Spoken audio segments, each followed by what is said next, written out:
So I'm going to introduce our next speaker, who has written a tweet on the here somewhere. Oh yes, the first one of the lot. Fiona Moffatt, sometime physiotherapist, raging social scientist, curious about evidence-based practice, passionate about qualitative research, and she crossed out beer because she didn't want us to say she drinks a lot of beer. Thank you. Fiona. Never write your biography in a pub is the lesson that we can learn from that, I think. Good afternoon. Thank you very much for inviting me to be part of your day today. As I said, I stand here in front of you as a physiotherapist, but also as this social scientist.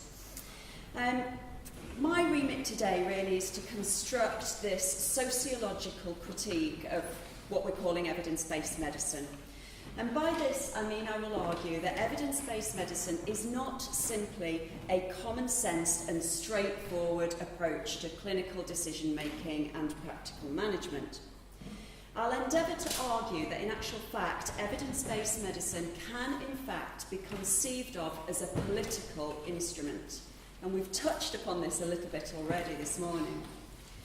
And it's a political instrument that arguably obscures some of the imminent power interests by appeals to rationalism and this accompanying discourse of value-free, neutral, technical resolve. So the bottom line here for us today is really to scrutinise some of those assumptions that underlie evidence-based medicine and examine what the implications are for your professional work and the patients that you treat. So I just wanted to start my argument with a brief comment about the significance and interest that evidence-based medicine has garnered. And we've talked about the historical view of that this morning. And as we said, we've been seeing evidence-based practices for about between 20 to 30 years, but actually in the greater scheme of things, that is a relatively short space of time. And I think this quote by Mikulowski and Weir really situates evidence-based medicine really well. They talk about it as this organising presence for clinical research within decision-making. And I think this allusion to almost like this near spectral presence is really relevant and significant.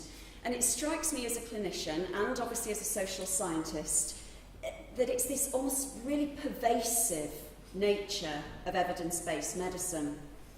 As clinicians, it has become part and parcel of how we're trained, how we practice, and even our clinical vernacular within the workplace settings. Put quite simply, it has become one of the most successful projects to influence our biomedical reasoning and practice. So it's a big thing. And in general, again, I think it's fair to say that the paradigm of evidence-based medicine appears to have been greeted by a largely enthusiastic audience. Obviously, we've had our outliers, but in general, it seems to have been received well. Certainly, if we look at the spread of evidence-based logic within healthcare, that has been considerable. And this isn't necessarily surprising after all. Superficially, evidence-based medicine seems like a really straightforward concept. Okay, we talk about it as this conscientious, explicit and judicious use of current best evidence to guide us as clinicians in making decisions about our patients' care. So what's not to like? After all, who of us here would shun the opportunity to use the best evidence available to make decisions about our patients? And so what we end up seeing is evidence-based everything. Evidence-based medicine has morphed into many, many guises. So we see evidence-based practice, evidence-based nursing, evidence-based policy, and obviously we're all here today talking about evidence-based physiotherapy. I think it's fair to say that the apparent common sense nature of EBM attests to its prevalence. And Maya Goldenberg has this lovely quote which exemplifies this. She says, EBM has this ring of obviousness to it, and it's that which makes it difficult to argue against. and there is obviously a but, EBM is far, far more than a mere common sense approach. And if we take this stance, we ignore an absolute plethora of ideological, epistemological and ontological issues. Ooh, this one, sorry. So as critical physiotherapists here today, which we all are, okay, by the virtue of the fact that you've turned up, you know, you're nailing your colours to the mast and saying I'm a critical physio, we have a professional and I would argue moral duty to thoroughly unpack this box that is evidence-based medicine. Of course, this doesn't mean that we as healthcare professionals don't want better quality or don't want more, better efficiency. We're not shunning better outcomes or trying to reduce risk. You know, of course, that is not the intent of this argument. Actually, what my intent is to expose those taken for granted assumptions that underlie EBM. And the reason being is that in doing so, that will inform more realistic, more relevant and wider debates about the usefulness and the impact of evidence-based medicine. So clearly in half an hour I cannot completely problematise the phenomenon that is EBM, but I hope to give you at least a flavour of what a sociological lens can offer. And specifically, I want to demonstrate to you that some of the assumptions that are built into this concept of EBM that we hold dear are contestable and they are value-laden. And I'm going to suggest that some of the EBM procedures can be perceived of as methodologically problematic and uncertain. So let's begin our sociological expose.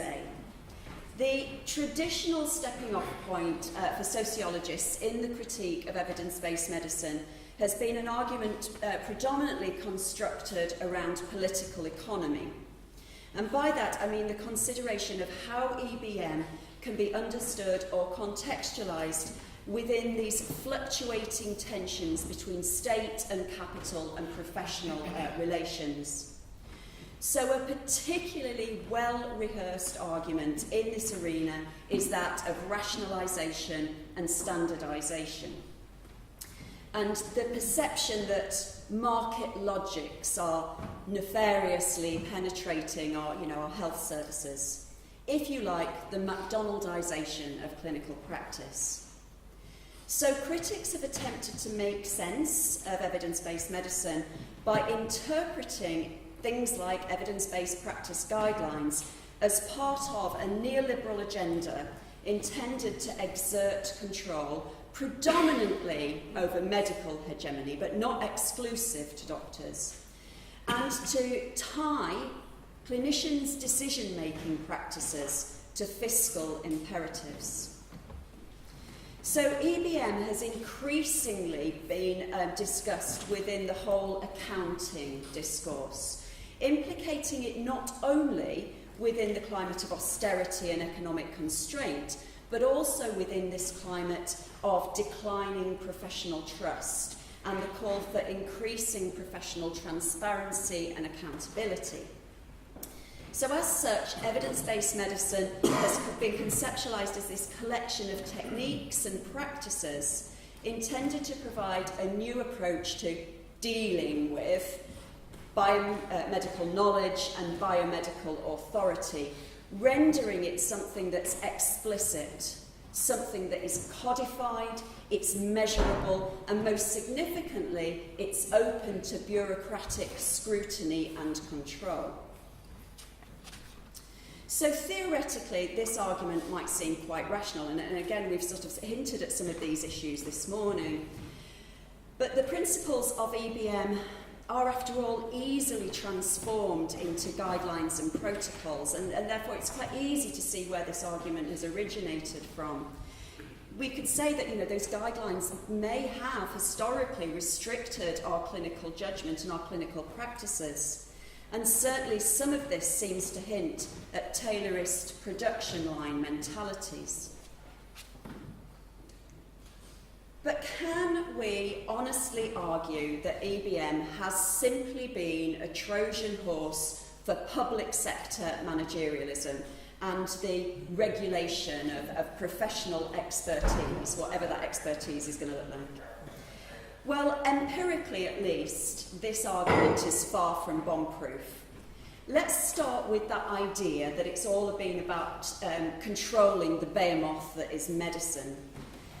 If we look at the sort of general sociology of the profession's literature, there is actually, quite surprisingly, very little empirical evidence that medical autonomy has declined in response to any neoliberal transformations within healthcare. Okay? They've been Teflon coated, nothing has really stuck. Instead, rather than a convincing process of deprofessionalisation or proletarianisation, what we've seen is this, certainly within medicine, is this kind of Doctor Who-esque regeneration. So actually a process more akin to reprofessionalisation than deprofessionalisation.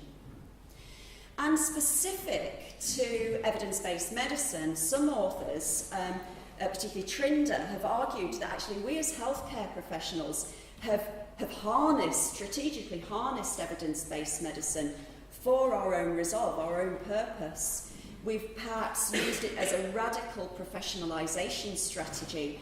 We've used it to fight back against more managerial or organisational diktat.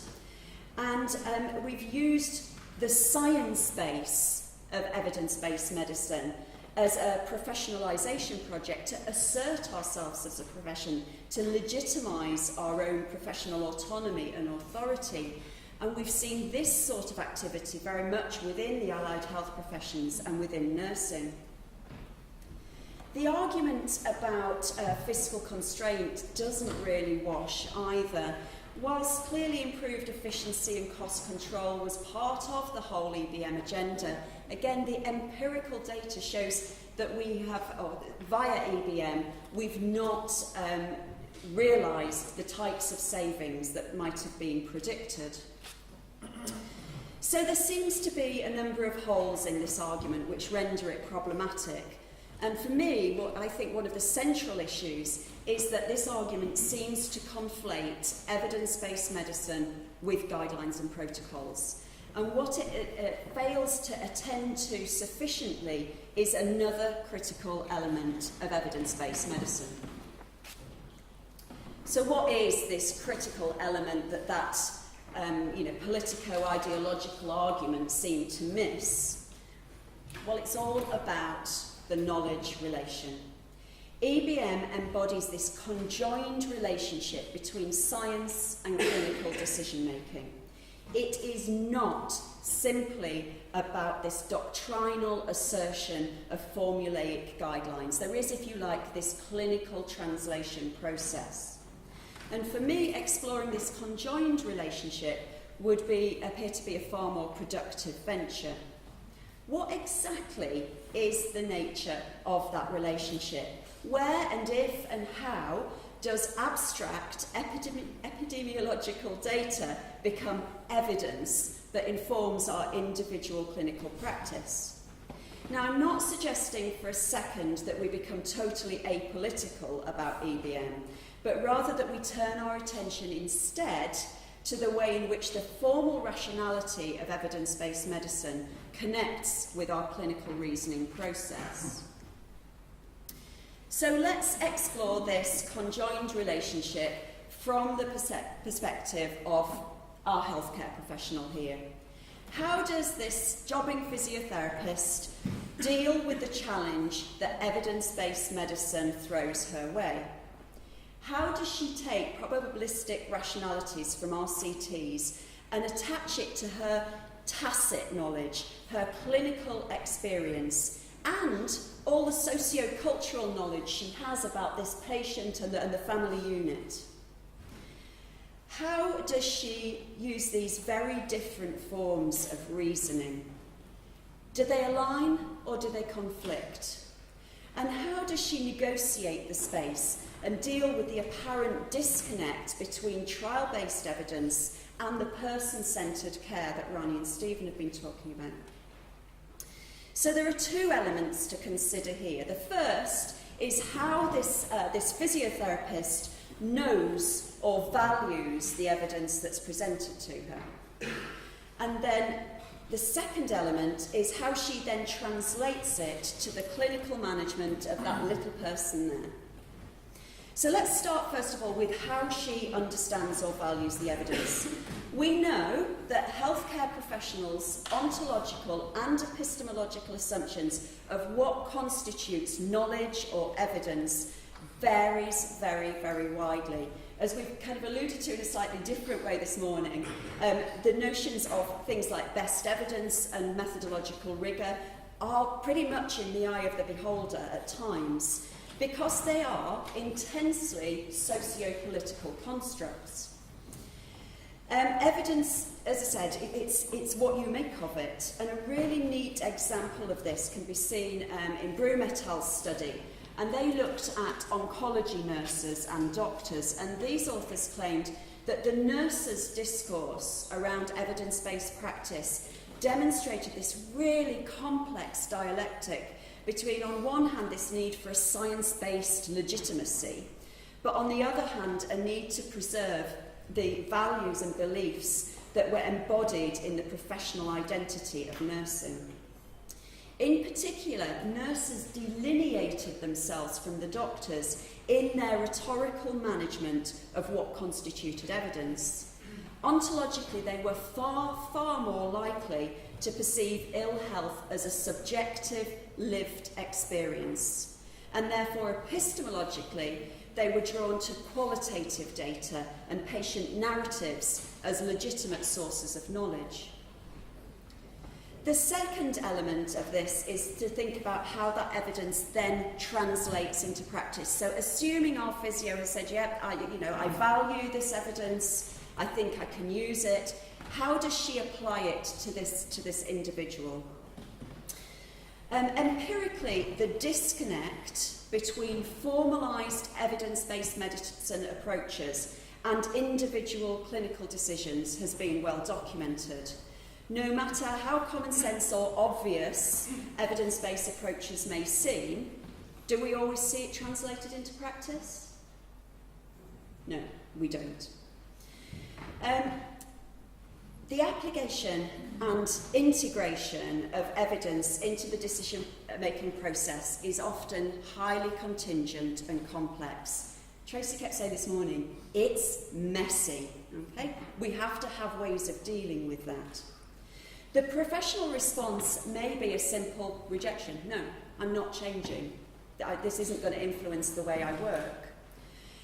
It may be more nuanced. And again, a nice example of this is a paper by Armstrong, and they studied physicians' prescribing practices, and they discovered that population-based evidence did actually assume some relevance, but only via this process of micro-experimentation and situated decision-making. So what these physicians did is they took their guidelines and exposed them to this gradual and very iterative process of local and personal modification, such that they could match the individual patient circumstances. It was essentially, a classic case of suck it and see. So this has been all about the professional so far. But what about the patient? Let's situate the person in here, because this is kind of where we've been leading. We want to situate them properly in our account of evidence-based medicine, because they are essentially the business end of EBM. And we know that consideration of the patient is really important, because when we do empirical work with healthcare professionals and ask them why they don't take up evidence-based practice or evidence-based guidelines, they take recourse to this whole idea of, well, it's not compatible with my views on patient-centred care. So the question here is, can the assumptions inherent in evidence-based medicine adequately accommodate this notion of person-centred care? And we've started to think about some hints already. So whilst patient choice was alluded to in the very earliest EBM model, It's only in the later revised versions that we see greater emphasis placed on the idea of patient preferences and patient actions. So actually proponents of EBM will say, yeah, you know, the patient is represented as an individual that has agency in this relationship. But the humanists and the phenomenologists construct a staunch critique of this. In part, their argument mirrors that whole argument around political economy, and they say, you know, the rationalisation and standardisation that, you know, that might be associated with evidence-based medicine has eroded patient choice. But we've dealt with some of that argument, so I'm going to leave that one with you and park that and move on to a different argument that the humanists construct. And one of their principal claims is that evidence-based medicine erases human experience. They claim that evidence-based medicine subordinates patient-centred care to goals that have not been democratically agreed.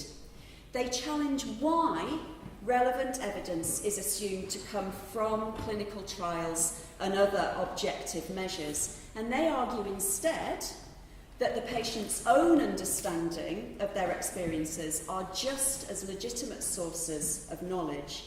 And in failing to acknowledge this, evidence-based medicine risks ignoring the existentiality of illness.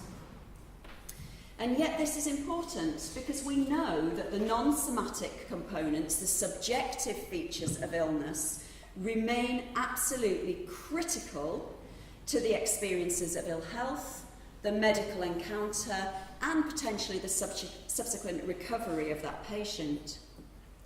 So can EBM respond to this critique? Can it bridge this divide between measure and meaning?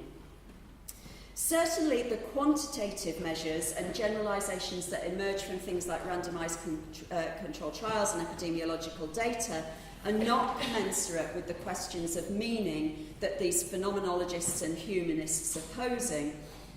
The consensus opinion seems to be that we require an integrated model of evidence that more constitutively reflects wider academic traditions. Enter the philosophers.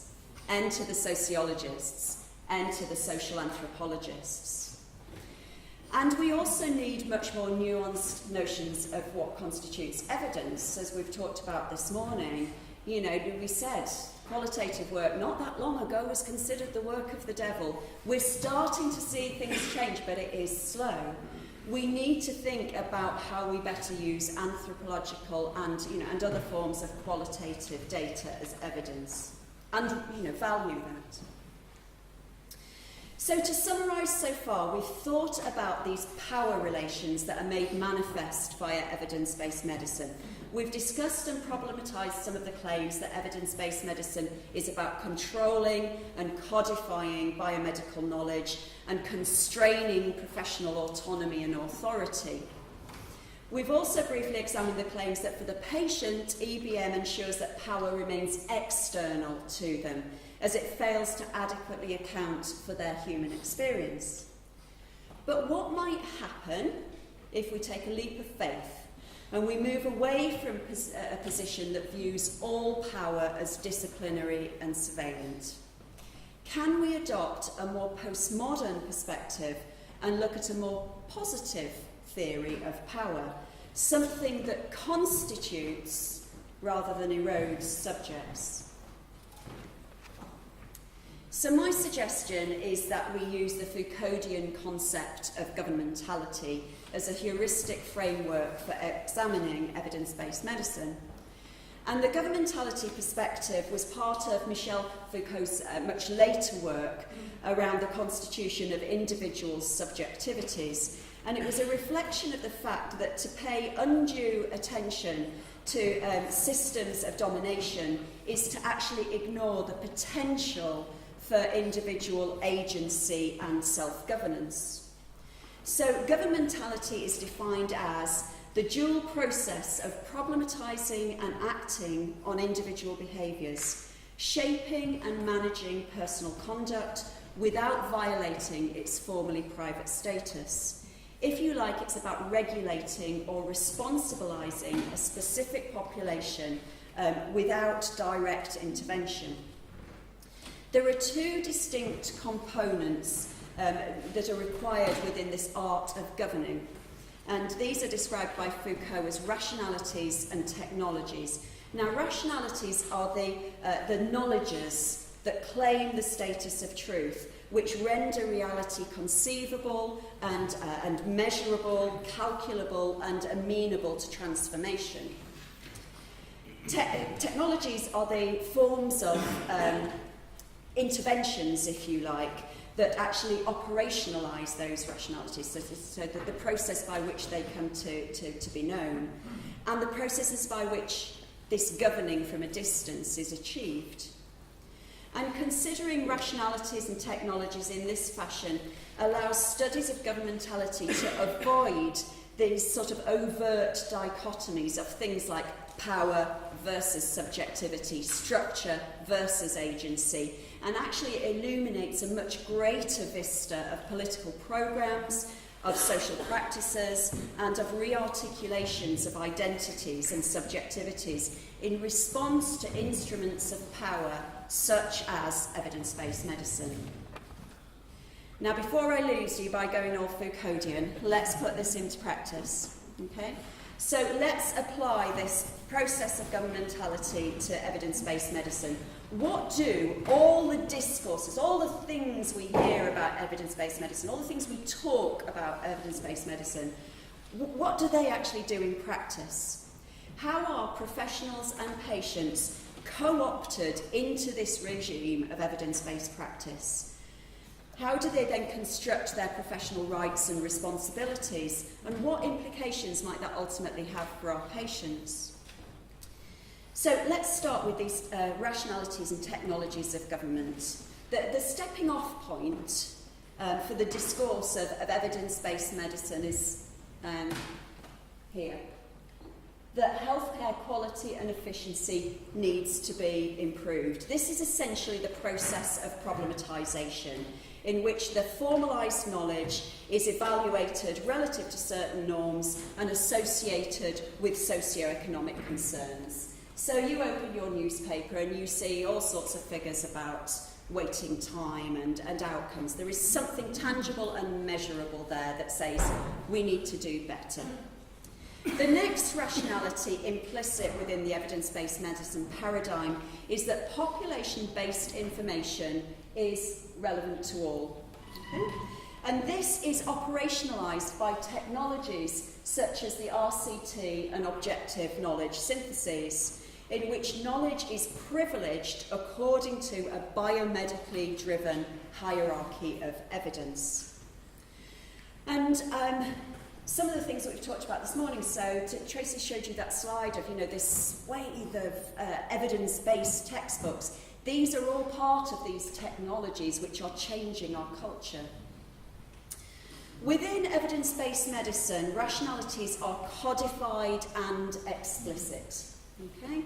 Those are the types of rationalities that prevail. So not tacit, not indeterminate.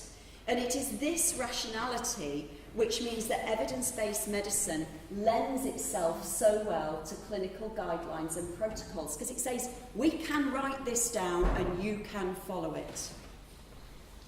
The final rationality here, and I think a really significant one, is that, or significant one for us, is that evidence-based practice should be a professional duty. This is achieved by the overt linkages to clinical governance requirements. Okay? What does this mean for us in practice? Well, the prevailing evidence-based medicine discourse is such that it creates this cultural or social framework in which healthcare professionals feel compelled to refashion their identity as evidence-based practitioners. Okay? As such, they adopt self-directed and self-governing practices such as the reading and implementing of guidelines, research training and critical self-reflection, to name but a few. And the key here is that this emanates from within the individual, okay, from within us as a governed subject. It is not top-down command and control, you will do, you must do, but actually a much more subtle form of government.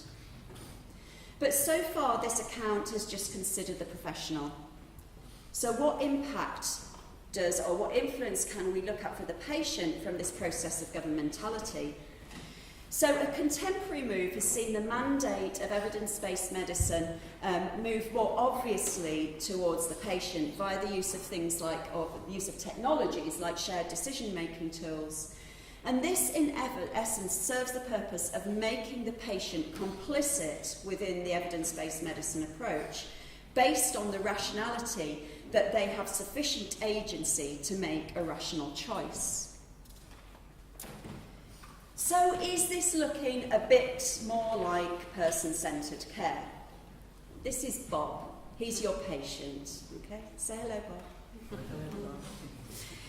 Is Bob truly a co-collaborator in this process of evidence-based care? Is Bob someone who has significant agency rather than just a passive recipient, given the philosophical model of evidence-based medicine as we currently know it? He isn't really, is he? Bob has had no say in how the knowledge, the data that we use, is prioritised, how it's collected, and how it becomes reified as evidence. He's had no input into the, or little input into the subsequent interpretive processes that are undertaken by the professional experts. And it is highly unlikely that he's had any role in selecting the range of management choices that are on offer via the shared decision-making tool. And while certain number of Bob's very basic preferences might be accommodated, it's unlikely to fully reflect the extent of his experiences, his values, his beliefs, or even where he lives, as you pointed out really neatly this morning. So Bob is left with a fairly limited menu of choices, and perhaps a not very inspiring one. And that's presided over by the healthcare professional as the referee. So whilst evidence-based shared decision-making tools might feel like a move towards better incorporating the patient within the EBM model, to me it still smacks so far of tokenism. The model doesn't permit the patient sufficient agency with which to truly assert influence as anything more than a relatively passive recipient of care. So their humanistic properties that could potentially have an evidential influence in decision-making are still not accounted for adequately within the paradigm of EBM. So where does that leave us? I'm not going to burst into song, please, don't worry. It would not be a good experience for anybody. So my aim today was this sociological unpacking, like I said, unpacking that box of evidence-based medicine. And I've problematized many aspects of this EBM paradigm, and yet I wanted to say I've literally scratched the surface of the contemporary sociological critique. For example, I've not gone anywhere near Big Pharma. That's a debate for another day. But in all honesty, I suspect what I've done is simply articulate the thoughts that you have as clinicians on a daily basis. I've just contextualised that within some theory.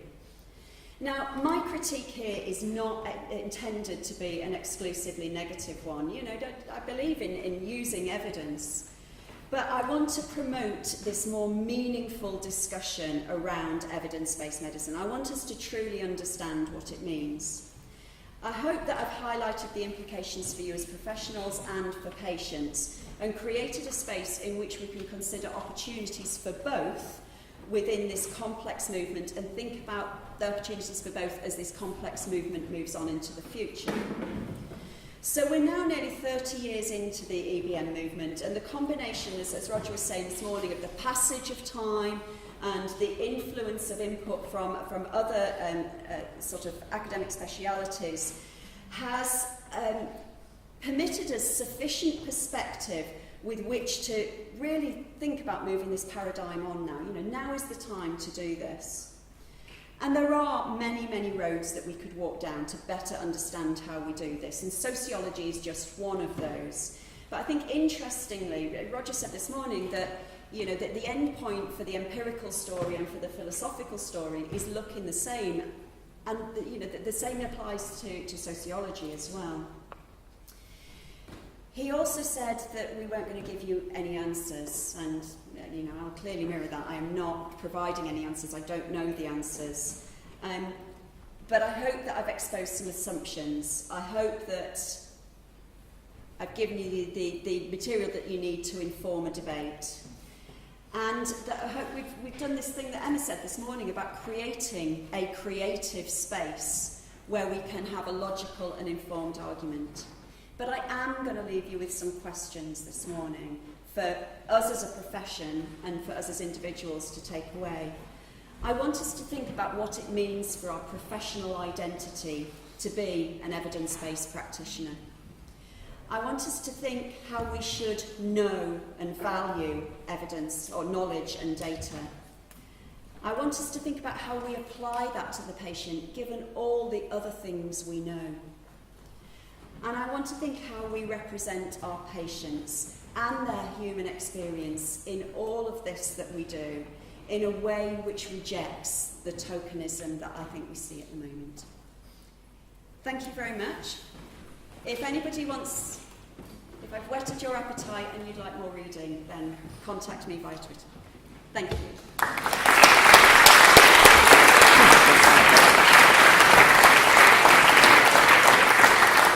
Fiona, Hi. thanks for spending a few minutes with us at the end of today's conference. It's a pleasure.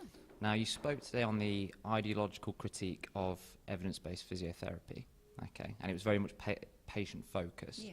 Now, in terms of social science, do you think the average clinician would value from a greater understanding of social science? Yeah, definitely. I mean, the kind of premise behind what I was trying to do today was really challenge assumptions. We think of evidence-based physiotherapy or evidence-based practice, however you want to frame it, as something with a very specific function and a specific intent. And that is true in you know, to some part. But actually, it also, over time, as it plays out in the social field, it develops new functions and intents. So it's important for practitioners to be able to really explore and understand the micropolitics, so that they know that they have a true understanding of how that can play out, how it can be used as a vehicle for other opportunities. So we talked about it as potentially an opportunity for professionalisation. That's not wrong. I don't have an issue with that. But it's about as practitioners being realistic about what its other purposes and uses are. Sure. And I think also understanding those micropolitics gives us a clue to how we can better integrate the patient, so how we can move this paradigm on and develop something that's more functional, more useful. And it doesn't reject the basic principles to some extent of the intent of evidence-based practice, but it situates the patient more meaningfully within that. And in terms of your background as an academic, how do you think our undergraduate programmes can perhaps benefit from that step forwards in terms of social sciences? Well, I think it's something that we should be integrating into students' professional development. This, I don't know that we need to brand it as philosophy or sociology, but what we should be saying to them is that you need to develop critical thinking skills. These are absolutely implicit in whatever specialism of physiotherapy that you end up working, particularly within the current economic climate, financial climate. They really have to be on the ball and have to be able to challenge convention. And I often say to the students that actually I think, you ask them if they see themselves as leaders and innovators and, they have the ability to be disruptive in a positive way. And they don't necessarily see that. They see that that's something that will happen to them further down the line as they gain experience. But in actual fact, they're ideally placed to do exactly that, because they go out on all these clinical placements and they go out with fresh eyes and they ask the awkward questions, why do you do it that way? And actually that's what they're doing. They're being philosophical, they're being sociological. We just need to get them to do it on a regular basis and see it as that. Sure. And that was very much a theme throughout today in terms of asking those awkward questions and breaking down those barriers. So what challenges as a profession do you think we must face in terms of breaking down that typical and traditional hierarchy of evidence? It's a tricky one, isn't it? I mean, I spoke today, or I know quite a few people have spoken today about not being so wedded to a positivist paradigm, and I think that is really, really important, particularly if we're to move this model on, this evidence-based practice model on, in a way that has been alluded to today. Then we need to look at a much more interpretivist paradigm. And I think that's really important, and I think we need to value different types of research. And again, you know, I was suggesting that perhaps we haven't paid due attention or due credit to qualitative research, and I think that as academics our duty is to produce really good quality, robust, qualitative research, really push it out, ensure that it gets published, and then demonstrate the impact of that qualitative research.